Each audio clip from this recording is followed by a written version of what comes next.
Bien, muchas gracias por la invitación. Buenos días para todos. El día de hoy lo que les quiero presentar son temas de datos, efectivamente, pero en particular creo que bien lo mencionaba Marcos.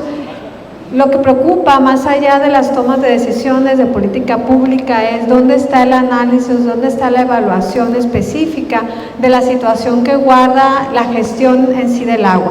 Como ya sabemos, se han definido 12 usos consultivos del agua y pues todos tenemos un conocimiento general de qué sucede, en qué se usa, cómo se establece pues esta concesión del uso consultivo del agua. Sin embargo, todavía tenemos algunos temas pendientes. Por ejemplo, un tema muy importante que yo no veo en ningún lugar es el tema de la huella hídrica. La huella hídrica en México se midió la última vez en el 2006.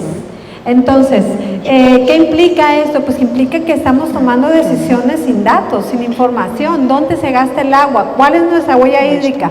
¿Cuál es nuestra huella hídrica cuando tomamos un café, cuando usamos un vaso, cuando usamos una botella de PET? Todo esto es fundamental porque no es solamente decir y satanizar el uso del agua, en este caso para el riego agrícola.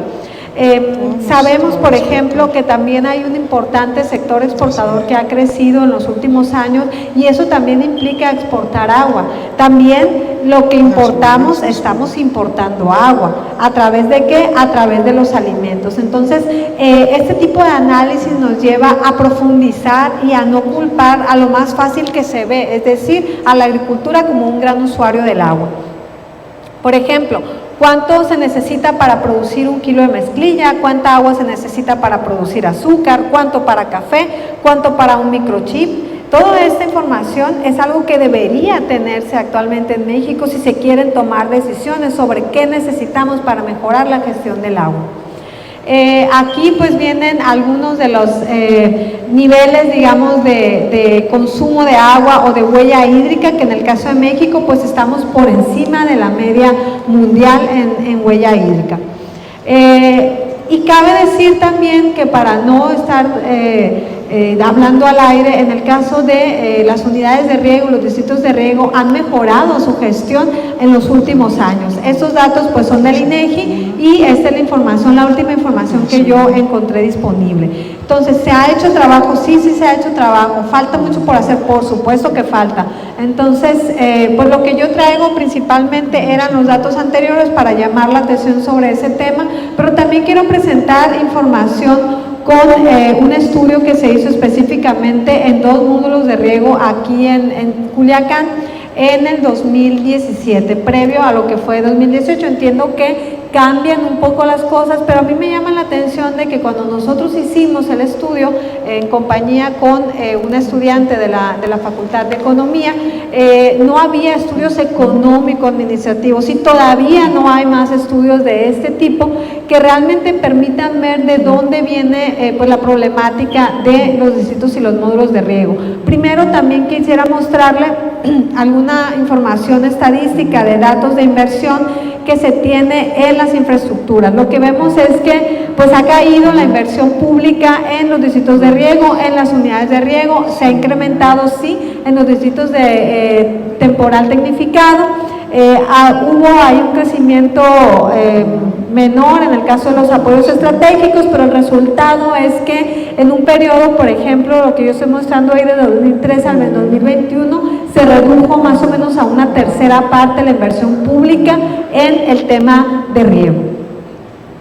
¿Qué también podemos observar? Ahí ustedes podrán ver en la gráfica, a lo mejor se ve un poco pequeña, pero en tema de, sobre todo la rehabilitación de pozos, hay muchas menos acciones de equipamiento y en algunas partes como en la canales recubiertos y entubados sí hay un incremento, ¿no? Pero no tenemos tampoco pues información ahorita más actualizada.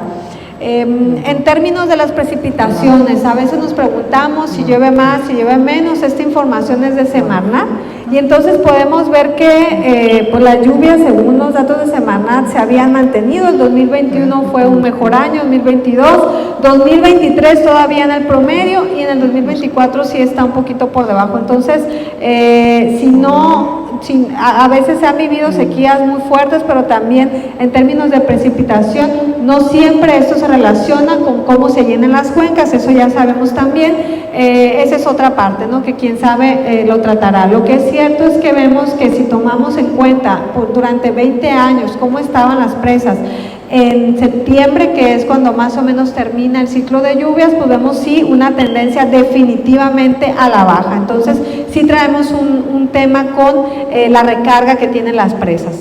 También ese es el estudio que yo les presenté de manera muy general, qué es lo que nosotros encontramos, que los distritos de riego tienen sus áreas de oportunidad, pero que también durante el periodo concesionado han hecho grandes esfuerzos por mejorar la infraestructura y que aunque se ponga casi siempre del lado de los usuarios el balón, hay que mencionar que incrementar también las cuotas de autosuficiencia pues incrementaría los costos para los productores, y justamente estamos en una coyuntura en la que incrementar los costos los manda todavía aún más a una situación en la que no pueden competir con precios. Entonces hay que tener esto muy en cuenta. Estos son los módulos que se estudiaron, esas son la cantidad de usuarios que atienden. Principalmente ellos siembran maíz, sorgo y frijol, es Otameto y la Guamuchilera. Aquí está la distribución de los cultivos. Esos son los indicadores administrativos que se hicieron. Con la ayuda de los gerentes de módulos se hizo un análisis de sus estados financieros de una manera muy particular y correcta. Todos los datos ustedes los pueden consultar en esta publicación. A mí me gustaría enfocarme principalmente en lo que es el gasto operativo y el volumen de agua extraída por área, así como la parte que dice ahí PSC, que son costos de conservación sobre ingresos recolectados. ¿Qué es lo que vamos a observar? Primero, que hay un incremento en el volumen de extracción de agua con respecto al área sembrada, eso es notorio, lo que dice ahí BAAC, desde el 2011 al 2016-2017. ¿Qué más vemos? Vemos un incremento muy significativo en el GOCA, en los gastos de operación del agua, de 780 pesos hasta 1,400 pesos en uno de los módulos y el otro 1,360 hasta 2,000 pesos, con un pico de hasta más de 2,000 pesos en el 2013-2014.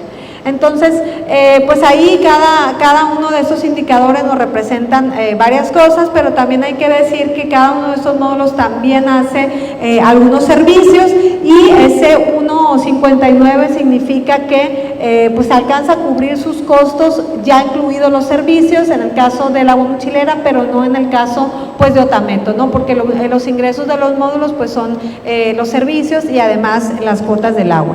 Un factor que también impacta mucho en el gasto de operación es la disponibilidad con la que cuentan los distritos, los módulos en este caso. En el caso de la Guamuchilera pues tiene poca parte de bombeo, y la mayoría de la utilización del agua viene de asignación que le hicieron, mientras que en el Otameto, que es el módulo que tuvo más dificultades financieras, pues fue una buena parte de bombeo, incluso hizo compras a otros módulos, y también llama la atención que ellos solamente tienen concesionado o registrado a 11,000 productores, mientras que atendía, 14,000, perdón, mientras que atendía en ese momento a 26,000 productores. Entonces también eso pues perjudica la asignación que se le hace al módulo. Pues hay una serie de principios del Banco Mundial que conviene también ponerlo en perspectiva en esta situación coyuntural de la aprobación de ley de aguas, porque lo que más se preguntan es: ¿realmente tenemos un suministro de agua fiable y adecuado? Es decir, las concesiones que se van a recibir son confiables, los productores pueden seguir confiando que van a recibir el agua, que además van a invertir y se va a respetar los acuerdos que se hagan. Lo que mencionaban los gerentes de módulo es que saben que hay un rezago en la infraestructura, pero que siguen trabajando para mejorarla. Y también pues el subsidio promedio es un subsidio, en el caso de la Guamuchilera fue de 3,456 pesos, y en el segundo fue de 4.700 pesos contando los 14.000 usuarios oficiales, pero si ya se toman en cuenta todos los usuarios que atienden, pues ya se va a 2.574 pesos por usuario. Entonces ahí pues son algunos datos ya más específicos. También la condición jurídica y participación es uno de los principios del Banco Mundial que se debe también ver a la luz de esta nueva ley que se aprueba. La organización de las acciones de usuarios, los suministros de agua que se puedan medir volumétricamente, que es una asignatura pendiente y que continúa de esta manera. Y bueno, creo que se apagó. De manera de conclusión, lo que yo quiero nada más resaltar es que obviamente existen muchas áreas de oportunidad en cuanto a los aspectos económico-administrativos, que creo que la CONAGUA está en posibilidades de hacer este tipo de análisis para todos los distritos y los módulos que tienen posibilidad y realmente con base en datos, en información, tomar decisiones de qué es lo que se necesita, no de una manera genérica ni política.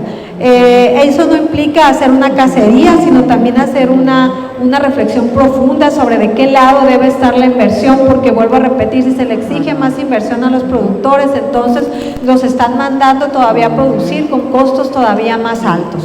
Queda mucho por hacer, el trabajo debe hacerse de forma integral y por supuesto debe haber la participación de quienes son participantes en todo este proceso. Muchas gracias.